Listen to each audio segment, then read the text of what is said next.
Welcome, everybody, again to another episode of the ShopNotes Podcast. Today is episode number 27.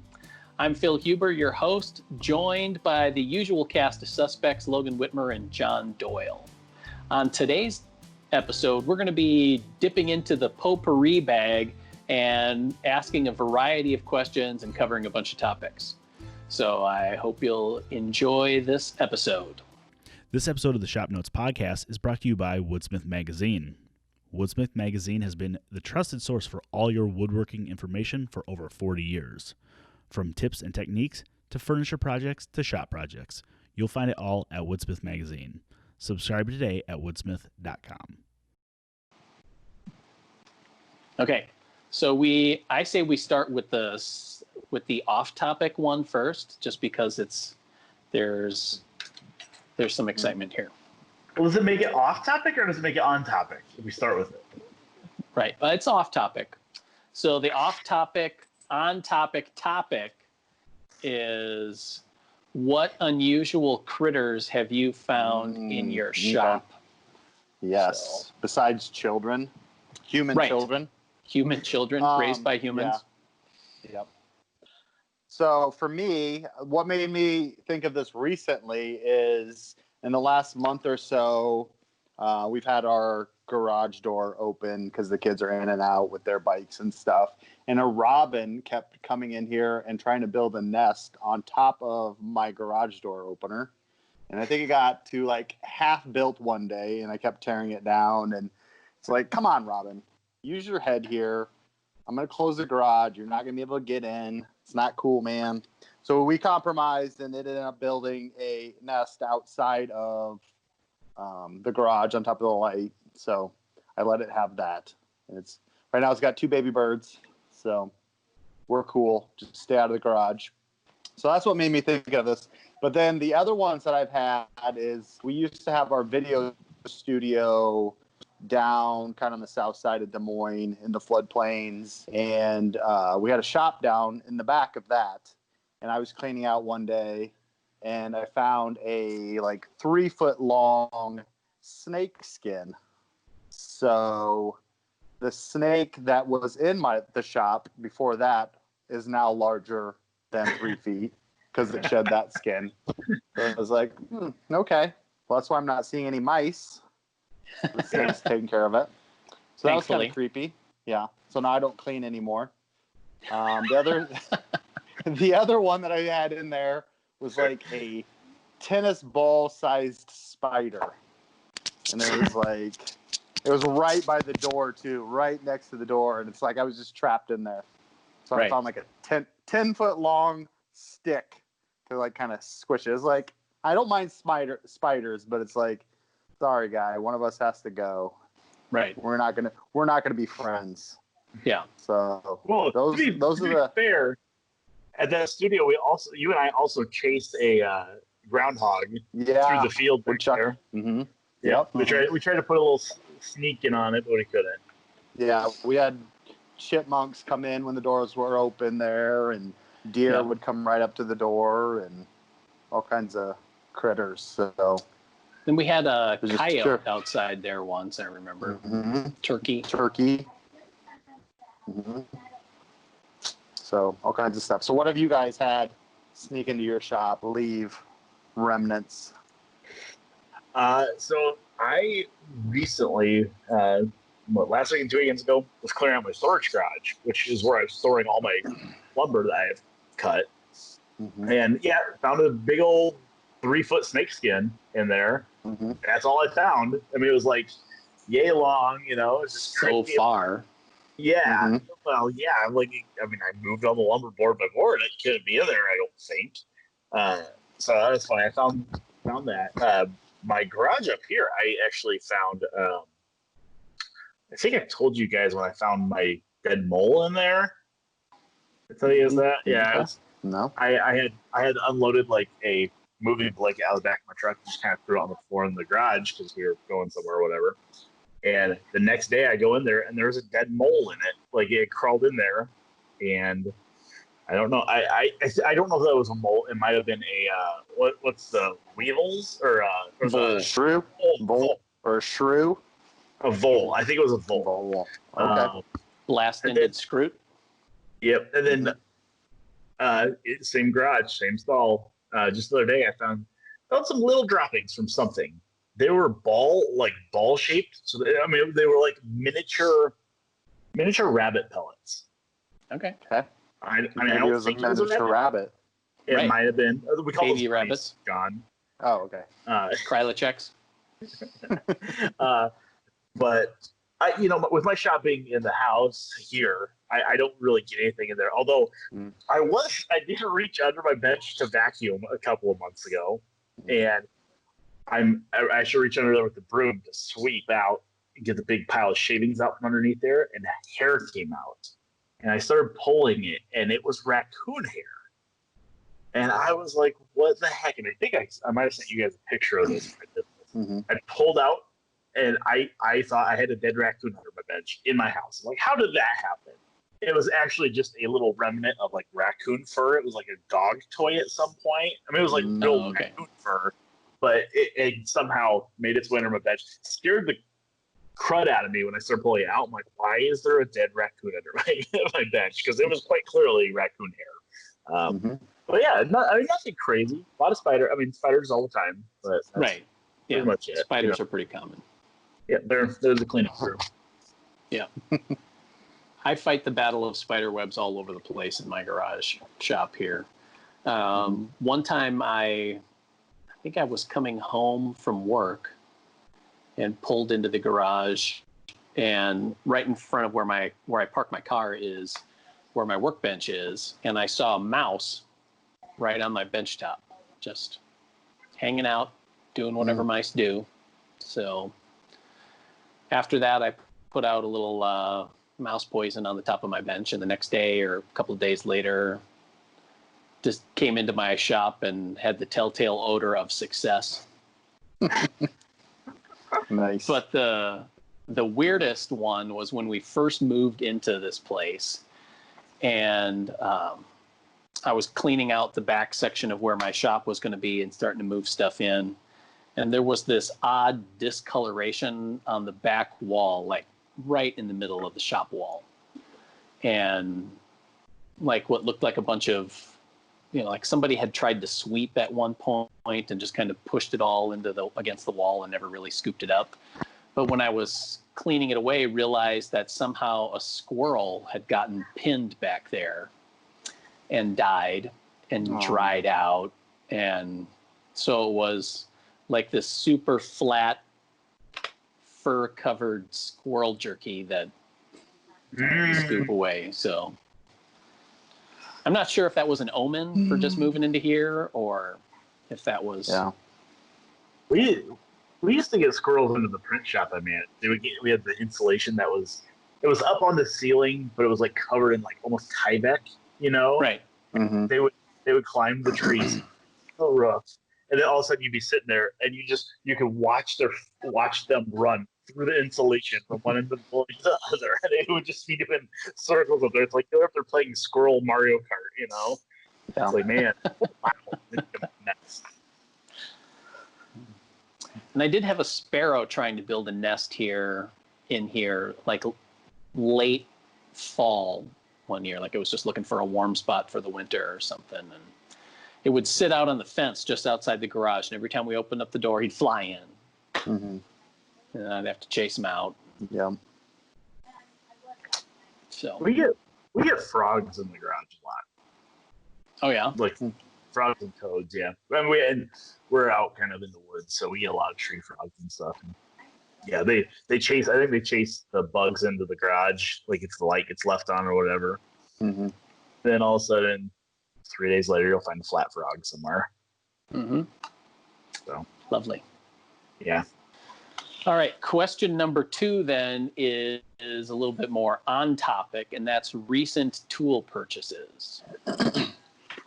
Yeah. Well, this is I kind of thought of because I had a recent purchase that I thought was kind of cool. Phil and I have been talking for a while about slipstones. Because I've been wanting to get a slipstone to tackle some of these gouges that I have, stuff like that. Well, it's just something to fit in these weird profiles. And I recently made the switch from water stones to oil stones. So I wanted I wanted a oil slipstone that would cover most of my profiles. So I didn't buy one. I bought 12. Perfect. Yeah. So if you guys are watching on YouTube, you can see all the different profiles there. There's a bunch of them. So I'm in a group on Facebook. I believe this was from the Unplugged Woodworkers group. There's a gentleman over in Italy that I don't know if he wheels and deals in whetstones specifically. I always see that he has natural oil stones for sale. And most of the time they're like from the Isle of Crete in Greece. But he posted he had a few sets of these natural oil stones from France. And I thought the price for 12 oil stones was very reasonable. They ended up being about $10 a piece for each slipstone after shipping to the U.S. from Italy, which I thought was pretty good. Do I need all these profiles? Probably not, but there's some interesting ones here that I think will work well. Some have like that diamond profile. Knife edge, yeah. You got the knife edge, a bunch of different radiuses and stuff, radii. So I think they'll be a good addition to my sharpening set.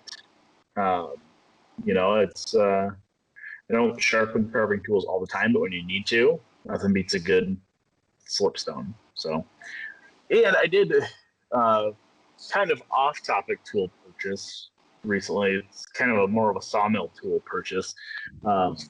It just showed up last night, so I had to go out and play with it this morning after I dropped the kids off at daycare. I bought a pallet bander, like to band pallets down. Mm-hmm. Sure.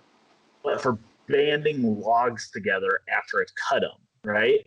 So it makes it significantly easier to pick up and move a log with my tractor if it is strapped together rather than, a bunch of loose flitches that are cut and just stacked, right? So metal bands or plastic? So metal, I think, would have been more eco-friendly choice. However, I'm worried about staining with metal bands. Right. Right. Because especially since some of the stuff I just recently cut was oak, and it has a very high tannin content. So metal will react and will stain it black. Short answer, plastic. I ended up buying it. It's a nylon or polypropylene webbing, but it has an amazing braking strength. It's like 1,800 pounds on the braking strength on it.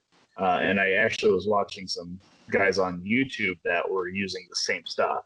And the kit wasn't terribly expensive. You could buy a pallet banding kit from like Uline, but they're a couple $100, like $200 or $300 for a metal bander with the crimping pliers and the ratchet and stuff. And this one, I bought everything separate, but it uses the nylon webbing, and it was like $40 for a 300-foot roll. And then the little ratcheting mechanism, and it uses little metal spring clips that don't actually crimp together. You kind of feed it through almost like a cinch strap kind of. Okay.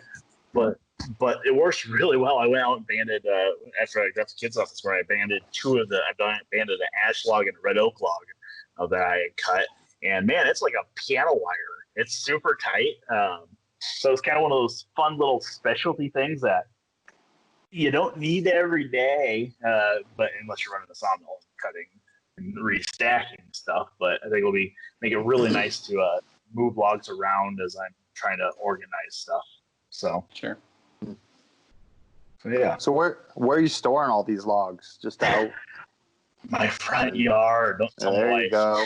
There you go. No, so He hides them behind the burned out cars, so it's all right. yes. I think she's gonna see them eventually. Oh, maybe that's why she's not talking to me anymore. Yeah, maybe. No, so my driveway is pretty long, right? Yeah. Our house sits off the road away, so I have like my front yard that's grass, but then it turns into like I'm gonna call it native prairie grass. Mm-hmm. Yeah, between my yard and the road. And I maybe have like 70 yards of it. And it's treed and kind of timber. But I don't mow it. I don't want to mow it. It's kind of there for the bees to get in there and do what they will, have a quick pollen and nectar source for them right there. But I've been stacking the logs over there. So I kind of built a little bit of a parking pad with gravel a couple of weeks ago. And I have a few of them stacked over there. But yeah, yes, John, you must have been talking to my wife. They are stacked in my front yard. Mm-hmm. She's not terribly happy about it, but you don't really see them unless you go over and look. So I think they make beautiful lawn ornaments. I mean, she doesn't see it that way. But no, I actually had a lady that kind of gave me, she has 40 acres right down the road. She kind of gave me free range over her area. They built a big like rec building there for kids to play basketball and stuff in. And we were shooting photos there this week for an article coming up. But she has a bunch of red oak and black oak logs that they saved when they cleared her land. So I've been out cutting her stuff kind of as a shared thing. Like, the understanding is I will build her a dining room table out of one of these when the time comes when they build their house. In turn, I get to basically take the rest of the logs.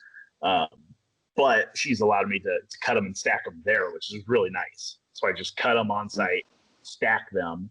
They're kind of in her timber, not really bothering anybody, so that they can sit there and dry for a while. So that's cool. Yeah. Yep. So Phil, what have you bought recently? What have I bought recently? I'm not even sure. It's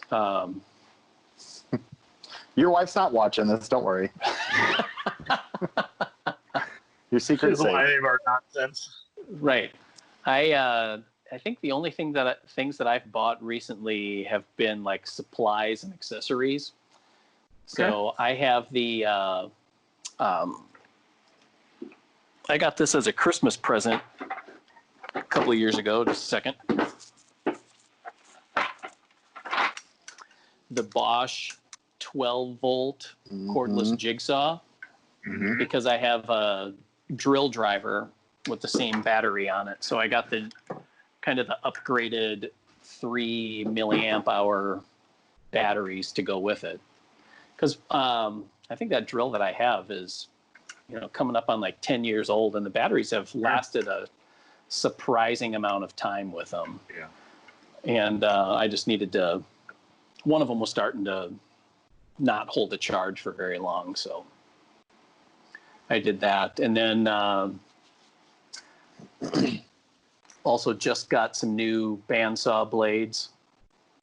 I know how to change the blades on my bandsaw, but I don't usually change them very often. Like I know in articles we usually say you should have like a 1/4 inch and a 3/8 and a half for resawing and blah, blah, blah. And, I've just decided that I can keep a 1/2 inch wood slicer from Highland Woodworking on my bandsaw, and it pretty much does everything I want it to.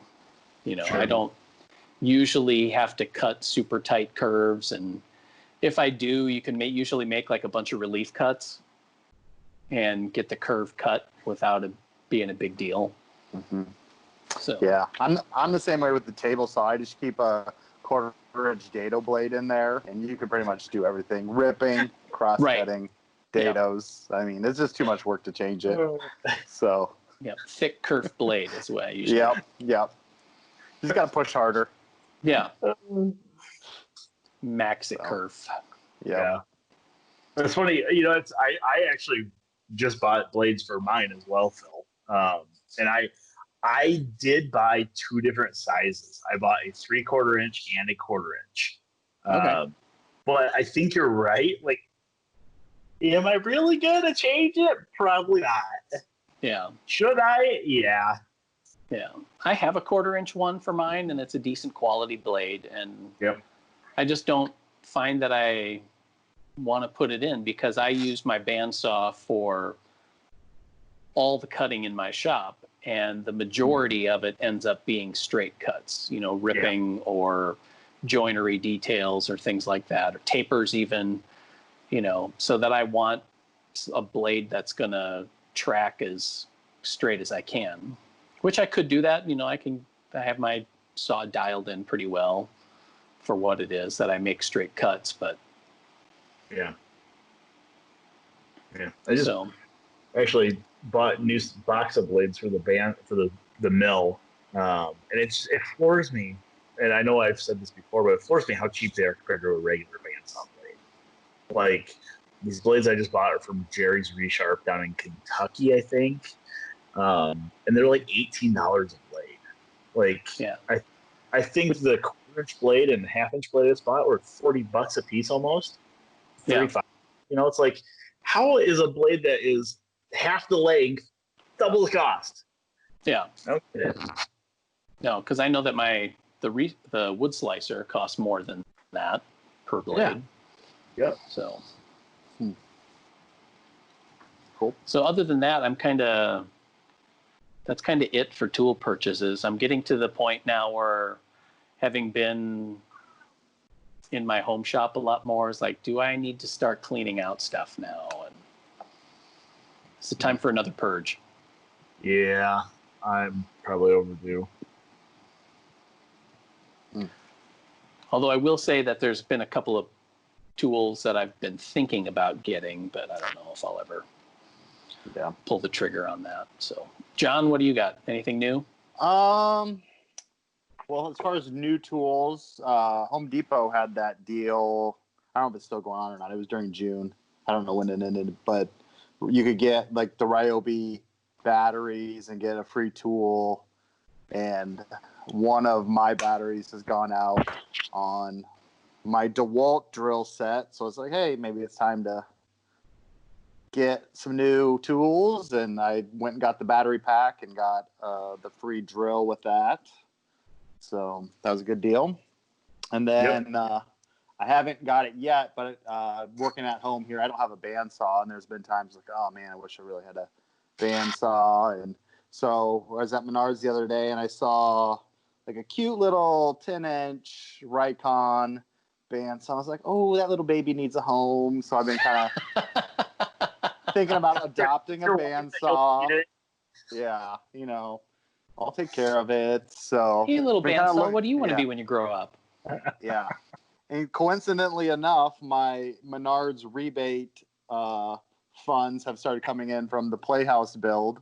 So I'm practically making money by building this Playhouse. And usually a lot of my liquidity is tied up in Kohl's cash.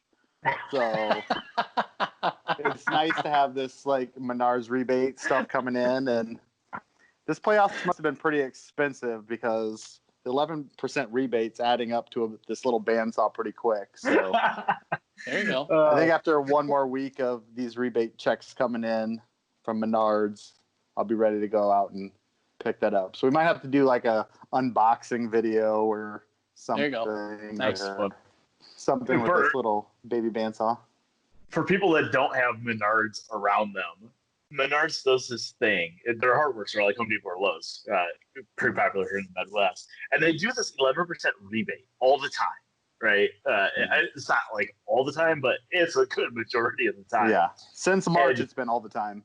Yeah, since March, it's been all the time. But you go and you spend $150, and you get like a $16 rebate off of it, and it's in-store credit, so it's not like it's just a check that you deposit. But yeah, it's fun. It's fun to hold on to those because it's like, hey, this is free money. It's like, what stupid tool can I buy that I didn't really need because it's free, even though you are going to go spend more money there probably next weekend. Yeah, right. That's how they get you hooked.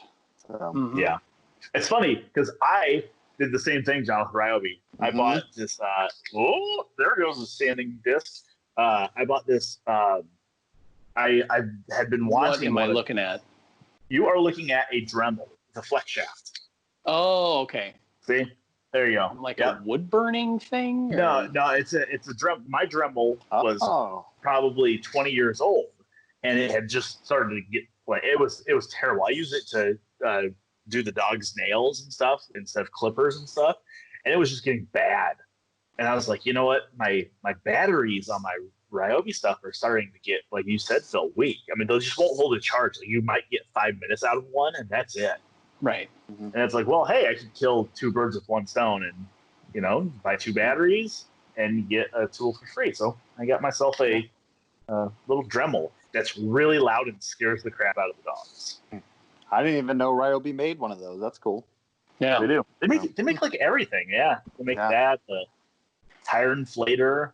Bought one of those. I didn't realize Ryobi was doing that. Otherwise, I would have, because I know one tool that I would love to have because we use it on the show all the time is their cordless 18 gauge brad nailer, which would be super sweet to have because I really don't want a compressor. Yeah.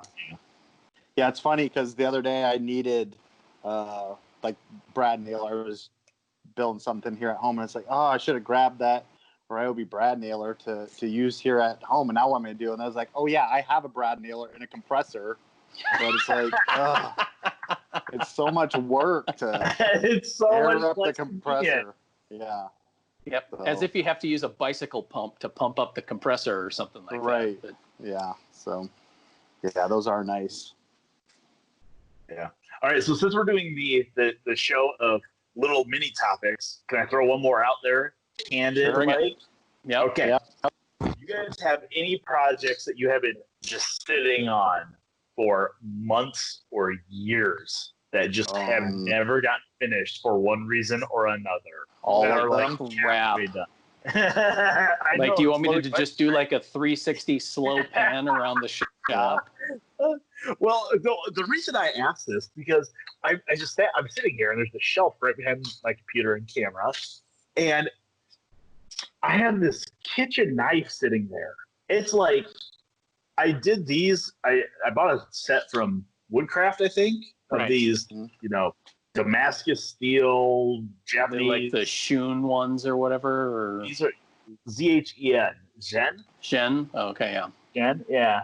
You can see there. But anyways, and this is the bread knife, and I keep every time I get my bread knife out upstairs, I'm like, this. I say some nice things about the bread knife, hurt its feelings and everything, and I have a really nice one down here, just have never finished. And why haven't I finished it, you ask? I don't know. It's sitting, it's ready to go. I mean, I have other stuff I'm trying to finish right now, like the hand plane, but it's like, how stupid is this? It would take me 30 minutes to finish this thing. I just have to epoxy it together and shape the handle. Come on. Like, dumb. Wrap Pin some some electrical tape around that handle and let her rip, Right. Yeah. Yes, because Move on.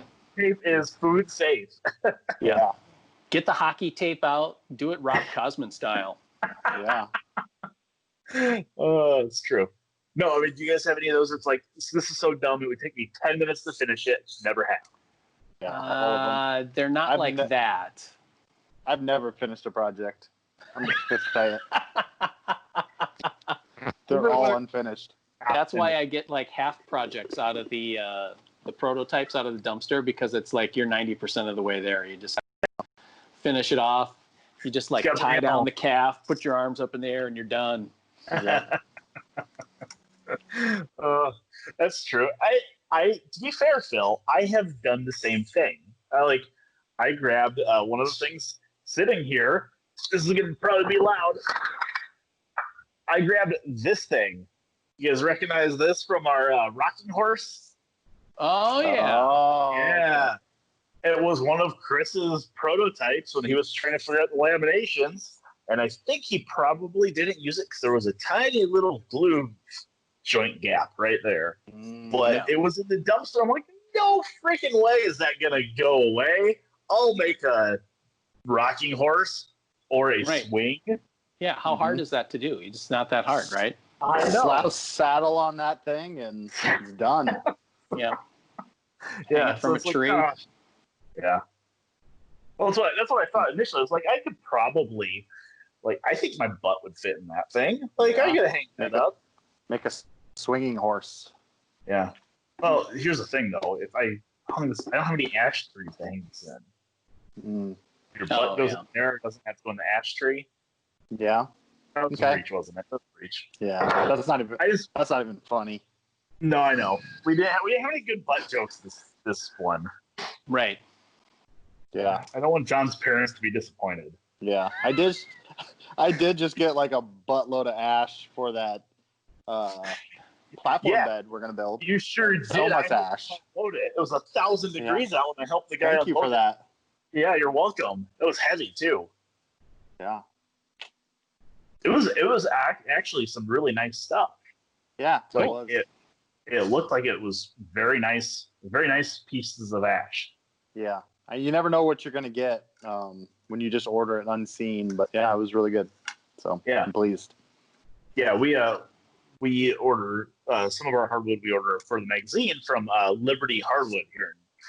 Technically, I guess they're in Ankeny, right? Yeah. Yep. Up here in God's country. Yep. and there's one down in I think Kansas City as well. Yeah. And their prices are very good. Sometimes the stock isn't what we need for the magazine. Sometimes there's some variation in it, but that ash was super nice. And they actually had ash plywood, didn't they? Plywood, yeah. 3/4 inch ash plywood. So I don't know. We'll take it. Got it all. Yeah. Big old of ash. Yep. So yeah, I have the gentleman's dresser from season 12 of the TV show, right? 12? Yep. 13? Anyway. 12. And 12, yeah. And I have that. It's been sitting in my shop here. It is a much larger piece of furniture than I imagined. And so it's taken up a good amount of space. And right now it has a couple of replacement basement windows sitting in there that I need to install in the house, and a tool bag, and it's become shop storage. It's kind of a fixture. I need to get that done. And all the pieces are there. So it really doesn't need a lot of work for it to be complete, but it needs its final sanding, and I have to decide what I'm going to do with the finish on it. And the drawer, there's a big top drawer that goes across, and we built that to pretty close tolerances for the opening. So I actually had to remove the top in order to get the drawer out. So I'm going to have to do some work on trimming that down to make that fit. And so were the tolerances too close? Or they were winter tolerances? They're watertight. It was watertight. I couldn't, first of all, we didn't put any pulls on it at the time when we finished that section of that one. So I figured out where the pulls were going to be, drove 2 screws in, and then grabbed it with vice grips to try and pull it out. Nope, didn't work. Couldn't get it to budge at all. And then I remembered that we hadn't glued in the faux tenons on the top, so I could pop those out, unscrew the top, lift it off, and then it came out. But it was wedged in tight. So right. I think also the other thing is I'm not sure where it's going to go in our house. So, and then I have a couple of small projects, some boxes. We need to make a prop for photos for the magazine or something like that. So you just do a box, and so I have several of those sitting around. And then I have pieces for one of those cheese and cracker trays that we did on the show. The fancy round crackers? The fancy round crackers, yes. Okay. So nice. I have one of those that I want to finish. Let's see, what else do I have up here? I think that's it. I've been trying to control myself on what you bring home, what you adopt. Yeah, what I adopt. And then also, because I've been kind of frustrated with myself over this quarantine period of having too many projects in the air, which is sometimes kind of nice because you can kind of get a project in, it's, get it to a stage where you have to let glue joints cure or something like that so you can pick up something else. But at the other hand, it's you end up making small amounts of progress on 8 different things, so it feels like you got nothing done. So anyway, so those are my big ones. And John just never finished his projects. Right. They're all usable. Is the tree house done? It's usable. The only thing I have left on is some trim pieces for the railing, and then it just needs to be painted, I guess. So it's pretty close. It's like an actual house then. Like you don't do any of that stuff until you're ready to sell. Right, exactly. Right? Until we're ready to get beat move. up. Yeah. Fine. Because otherwise you got to repaint it anyway. So right. Yeah. All right. You want to wrap it up with what you're currently working on then? Me? Sure. What I'm currently working on? Yeah. What are you currently working on, John? Oh, okay. Well, that platform bed for next week coming to the show. Working on that a little bit. Working on some readers' tips here in my shop for the next issue of the magazine. So that's always fun. A lot of tinkering, whatnot. So nothing too exciting. Okay. Just sweltering in the Iowa heat. Well, I just recently finished one of my Christmas projects, and I know that most of my family does not watch this podcast. So it's a candle lantern that we did in the magazine just recently, and I was the editor of Report on that. So I made one. I had some cedar, some really tight-grained cedar in my shop that was calling out for a project. So I made the candle lantern out of that and just got the handle attached to it. And then with some of the extra pieces, I glued up a panel and then tried my hand at some letter carving. So I made a welcome sign did some incised lettering on there. So that was kind of a fun. I hadn't really ever done it, and I wanted to try. And it's not as easy as it seems, and kind of brings up the point of when you're learning a new skill, do you just like dive into it, or do you do practice? And I guess I viewed it as it was just like it was a practice piece, but I wanted it to be something that was a project. I mean, it was leftover material, so if I had really dorked it up, like I could just toss it and not feel too bad about it. But I don't know. I feel like sometimes shop time is pretty precious to me, so I don't want to spend it doing a bunch of, small scale practice work on it. So that's just how I look at it. So I'm doing that. And then now that I have some of those out of the way, I've gone back to my Dragon space capsule carving project that I've been working on. So I feel good about that. Making some progress. Sweating. Speaking of sweat, this week we did, I got some sawmill time in for some photos for a magazine article, which was super fun. It's cool to have Chris and Bob out to do that. We spent an hour or so winching some logs out of a pile, which was a blast. I always is interesting to me how big of stuff you can actually move with like a winch and some snatch blocks and some ramps and mechanical advantage, which is super fun and able to move huge stuff that you probably shouldn't be able to move. But yeah, we cut some red oak. It was super cool. I have a couple logs here to cut. I would really like our video crew to come out with to film with some a couple really big cherry for Iowa, and a red elm, which is interesting. Never has a weird twist to it, which I think will be really cool.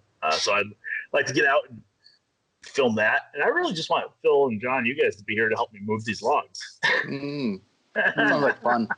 Yeah. Free labor. Phil's face doesn't tell me he's looking forward to it. Surprise! Yeah, I'm super excited. Yeah. Sign me up. Yeah. But other than that, I've been actually enjoying these last 3 days. Kids have been back in daycare. Oh man, it's quiet in the house. I can actually get stuff done instead of trying to do it between like 5 and 7:30 or 8 when they go to bed and dinner time stuff. Yeah. So that's when my wife's not working, and then I can come down here and beat on stuff, which most of the beating on has been on this bronze plane. So just peened it all together and ready to get the sole peened on, which will be fun. And that is getting shot next week for the magazine, so that'll be cool. I'm interested to see what that bronze is going to look like once it's all sanded and buffed and ready ready to get shot. So I'm trying to tell myself I need to find some projects to do inside because it's just so dang hot out. Mm-hmm. Like, I mean, I want to go out and saw, but I also want to stay cool and not die. Stay cool and not die. You know, today's like an advisory, and I'm sorry, you guys are sitting in your garages, so I'm Right. sorry. Yeah. Unconditioned garages. Right. Well aware of the heat. It's like I a was just sauna. thinking, it's chilly down here in my basement. Sorry. You're like, we can stop while you go get a blanket or something. Yeah. Great. Okay. All right, then. Thanks again for listening, everybody, to this episode of the Shop Notes Podcast. If you have any questions or comments or smart remarks, please note that you can send them in to us by email at woodsmith@woodsmith.com, and we'll get back to you on those. Also, wherever you're listening to your podcast, we'd love it if you could give us a rating and a review, help us get out to more woodworkers and reach a larger audience. So otherwise, you can also check out the video version of the podcast on our YouTube channel and the show notes page at woodsmithshop.com/podcasts. Thanks for listening, everybody, and we'll talk to you again next week. This episode of the Shop Notes Podcast is brought to you by Woodsmith Plans. You'll find nearly 1,000 plans covering everything that you'd want to build, from furniture projects to gift projects, kitchen accessories, workshop projects, and jigs, and more. Find your next project at woodsmithplans.com. It goes right away. So do we still have John? I have like a Joker grin of a face. Yeah. Oh, there he is. We're back. Froze up there for a bit. What's the topic now?